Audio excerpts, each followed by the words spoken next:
اس کو ابھی کم کر دو، پھر میں جب شعر پورا کروں گا یہیں سے جی بولیے بولیے. کسی کو رافضی کہنا، کسی کو صلح کلی کہنا، کسی کو منافق کہنا.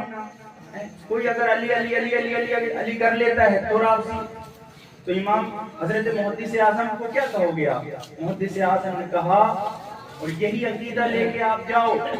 محدث اعظم نے کہا تشیع نام گر باشد ولائے آل مولا را، خدا بیند خدا داند منم شیعہ منم شیعہ. کہ اگر اہل بیت کی محبت کا نام شیعہ ہونا ہے تو پھر سارے لوگ سن لو میں بھی شیعہ ہوں. اور آگے فرماتے ہیں عناد اہل بیت مصطفیٰ گر سنیت باشد، خدا بندہ مراعد سنیت توبہ صد توبہ.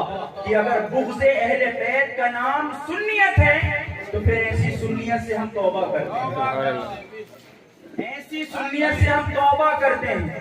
جس کو چاہے آپ رافضی کہہ دیتے ہو، جس کو چاہے آپ کافر بنا دیتے ہو، جس کو چاہے آپ منافق کہہ دیتے ہو.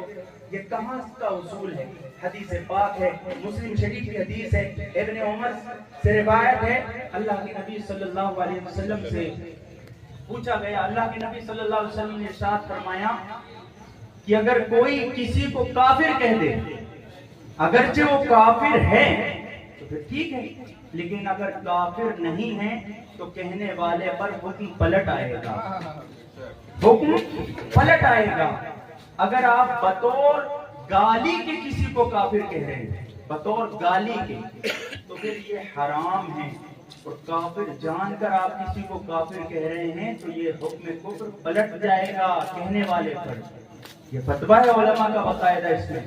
تو برائے کرم کسی کو بھی آپ صلح کلی نہیں کہہ سکتے، کسی کو بھی آپ رافضی نہیں کہہ سکتے، کسی کو بھی آپ جو ہے منافق نہیں کہہ سکتے، ہے نا. لغوی معنی کے اعتبار سے اگر کوئی کہہ رہا تو اس کا الگ معاملہ ہے، بھائی نیت بھی دیکھی جائے گی، ہے کہ نہیں. یہ سارے میں بہت ڈرتا ہوں ان سب چیزوں سے، اس لیے ہر عالم کو ڈرتا ہے. ہر عالم جس کو فکر ایمان کی فکر ہوتی ہے اور جس کو آخرت کی پرواہ ہوتی ہے وہ ڈرے گا کسی کو بھی کافر کہنے میں، کسی کو بھی رافضی کہنے میں.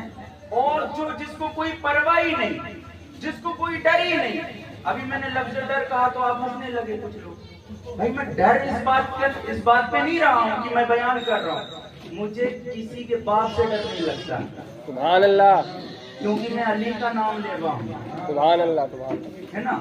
تو میں کسی سے نہیں ڈرتا، اس بات سے ہوں کہ کسی کو بھی خدا نخواستہ میری زبان سے ایسے جملے نکل جائیں. بھائی آخرت کی تو فکر ہونی چاہیے سب کو، نہ جانے کون کس حالت پہ مر جائے. بھائی زندگی موت کا کوئی بھروسہ نہیں ہے. ہو سکتا ہے کہ میں نے کسی کو کافر کہہ دیا جان بوجھ کے، اور زندگی موت کا کوئی بھروسہ نہیں، اور آج ہی میرا انتقال ہو جائے تب کیا کہو گے آپ؟